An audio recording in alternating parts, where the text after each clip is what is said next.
Hello, ladies and gentlemen. I am Carlos Manuel Delgado Flores, and thanks to God, I am going to talk about the state and the laws, and what is the difference between a state and a community, and how it's applied in the legal system of Mexico and USA, and some differences that they have with the Empire of Japan, because Japan is not a republic, and the United Kingdom, that is a kingdom, because there are four countries that compose the United Kingdom, but we're going to explain that a little bit later. First, we need to define what is a community before we define what is a state. A community is when a bunch of people are living in a certain place and they don't have any rules, legal system, and also they are living there without a property that can be legal. Also, they don't have an economic system that is very complex. So they need to have a state to be recognized as its. Why? Because a community has no legal system or rules that can be applied, even talking about the situation of the constitutionary laws. So these types of legal systems that are in the communities that are not legal systems are only the uses, the constitutionary laws, the things that they are used to it. But we're going to explain the state. This was only an introduction of what is a state. We're going to see the elements of a state, and we're going to compare how are applied in Mexico and US, and also some differences with the application in the UK, that is not a country, and Japan, that is not a republic, is an empire.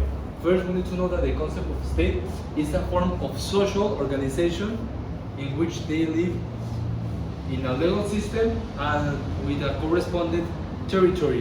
Why? Because the territory in a country is legal and is legislated in that thing. Because we are going to talk about the situation that is happening in the US. Because in the US, they have a certain territory, the 50 states, and you can't enter without the visa legally to have that situation of work in that place or visit there. Why? Because that is a country that has its own rules and also they know how to apply them. So in the US, for example, in these times, Donald Trump is not letting enter the people that are illegal. I think that is good because that's not a racist system. That's a legal system, because what is the difference when you made a property in which you are not the owner? That is a crime. The same thing with a country. Okay? In a community you can do that, but in a state you can't. I agree with the migration rules that the US have with Donald Trump. I don't agree with the rules that Mexico has, because they are letting enter a lot of people that are not Mexican to working here and living here. If the people in Mexico are having economical and financial problems, how do you want to be good financially talking with the people that are not Mexicans when they're entering to your country? That's something I don't agree with the Mexican system of migration, but that's another story. That's another story. We're going to talk about how are the elements of the state applied. Because first is the territory, the borders and all the things that are in the territory that compose them.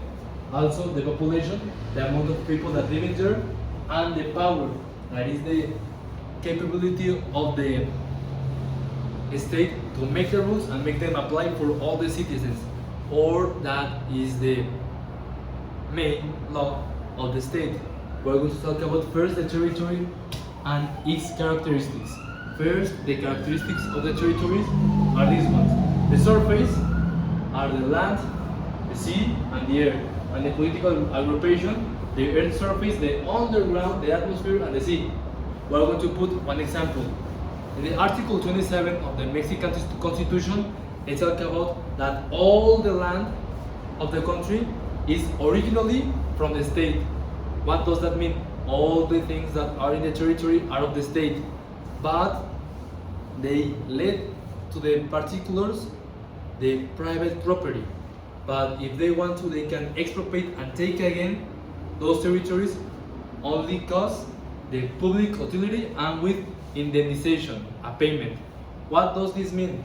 All the surface in the underground, the earth surface, the atmosphere and the sea, all the minerals and the materials, and all the land is originally from Mexico. We're not going to talk about the ejidos and the communal property. We're going to talk about that with the particulars, the land was originally from the country, from the state, but they give it to the particulars. But they can have it again with expropriation. That's the situation in the Article 27 of the Mexican Constitution in the year 2025. And we're going to talk about the population that are the people that live in there. Not all the people that are in a country are living there legally, because legally you can visit Mexico but you don't have the citizenship of this country. So the situation is that you need the citizenship to be a Mexican. It can be of birth, maybe a naturalization, but that depends on the constitution articles because they are getting modified a lot. So are the people that live in a country, not the people that visit the country. That's the difference. After that, we're going to talk about the power. The power is very different, and that's why we're going to explore the comparison between UK, Japan, Mexico, Canada, and United States. First, the power, the capacity to rule and be obeyed by the people, but all the citizens and the people that are visiting the country. Why? Because the visitors need to apply and follow the rules of the country they are visiting. Imagine I visit Saudi Arabia. I need to follow the rules of the Sharia if I don't want any legal implications or committing a crime, because they are a different law system, but I need to apply the system when I am going to visit them. That's the situation. The public power is the authority that enforces coercion that can be used by force, and the characteristic is the sovereignty in which they can be independent and they don't need another country to involve, the autonomy in which they can organize themselves, like in this, they only need themselves to survive, and the invisibility in which they cannot be divided by themselves. And we're going to talk about how is the power applied in US. In US, they don't have deputies, they have a House of Representatives that are a percentage of the population, and they have a Senate. The Senate is composed by 100 people that are elected by each state, 2 representatives in the Senate of each state, because there are 50. And the representatives are elected each 2 years in this part.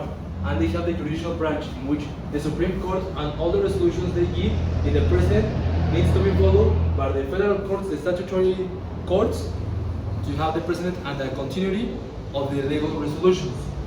These powers are independent of the other ones. We're going to see what's the difference between a Congress, because the US has a Congress, and a Parliament. In the executive branch, they have the president, vice president, and the cabinet, in which they promulgate the laws, but they can be override when they doesn't approve a law by the Congress, that is the legislative branch. The Congress that is composed by the Senate and the House of Representatives. That is very different from the Canadian Parliament, because Canada doesn't have any president. They doesn't. And they don't have a Congress, they have a Parliament, because they have the Governor General that is the representative of the British Crown, the United Kingdom Crown, and they have the Parliament, in which they have a Senate, but they don't have a House of Representatives. They have the House of Commons. That's a very different story. This legal system is applied in the US, in all the states, except in Louisiana.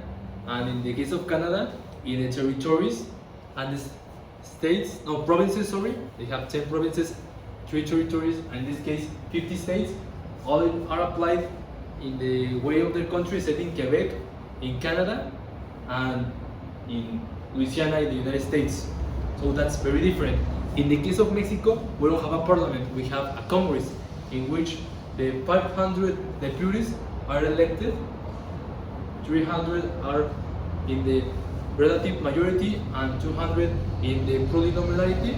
And in the case of the Senate, we have 128. It's a bicameral thing. The situation is that is very different from the UK Parliament, the British Parliament. Why? The United Kingdom is not a country. There are 4 countries that compose the United Kingdom: England, North Ireland, Wales, and Scotland. They use the common law system, like in the US, but in a different way. In this case, they don't have a Congress, they don't have representatives or a Senate. They have the House of Commons, the House of the Lords, and the situation is that in Canada, the Senate and the House of Commons are elected by the people. In UK, only the House of Commons, because the House of the Lords are the nobility titles, like the barons and the other titles that they have that are for all the life, a consultative body. And in the Parliament, they don't have a president, they have a prime minister, like in Canada and in the United Kingdom, in which the United Kingdom, they have the acts of the Parliament, in which they govern the people and have the election of the prime minister. Okay? And the case of Japan, in which they are not a republic or a kingdom, they are an empire, in which they have the 3 classic judicial powers, legal powers, the judicial, executive, and legislative, but also they have the empire power, and they have a prime minister and a parliament. So we already saw the differences between the legislative power of each state. In this case, we want to talk about the thing in the United States of America, because they talk in the preamble of the US Constitution that the people, we the people, have the power to unite the states, and the power comes from the people. And after that, in the Article 3, they talk about the judicial branch, in which in the common law system, all the decisions and resolutions from the common law are applied in the lower courts in the analog cases. And they have the common law system and the equity system, the equity court. I will going to explain that later in another video. And in the 10th Amendment, they talk about the federalism in the US, because in the US, all the states have like a little bit of independence, like in the case of Louisiana, that has a mixed legal system differently from the traditional common law system of US. In Mexico, we don't have that, because the codes of the states are independent, except in the criminal case, because they have the code of the national criminal procedures, in which we're unified, and the federal laws cannot be deroged by the state laws, at least in the Constitution of Mexico. In the US, it's a very different story, but also the federal laws are higher than the statutory laws of the states. And lastly, in Mexico, it's very different. Why? Because in Mexico, we talk about that in the Article 38, the sovereignty of the people is essentially and originated from the people, and all the public power is in the power of the people, and the population has the power in all the time to modify the form and shape of the government, because that's the thing that the Constitution of Mexico establishes. They talk about in the Article 94 of the judicial power of the Federation, in which they have the Supreme Court of Justice and the other courts, but they don't have the present system of the common law. They are a Roman Germanic system or civil law, in which is the interpretation, integration, and appliance of the codified law. The jurisprudence is suppletory. And lastly, in Article 41, we talk about the people exercise their sovereignty by the powers of the Union. The Congress, the Senate, and the deputies. Executive power, we don't have a prime minister, we have a president, but we don't have a vice president like in the US. And lastly, judicial branch, that is not independent anymore. So we talk about the states, how it's applied in Mexico, America, Canada, Japan, United Kingdom, and other things that involve states. Thank you, God bless you, thanks to God.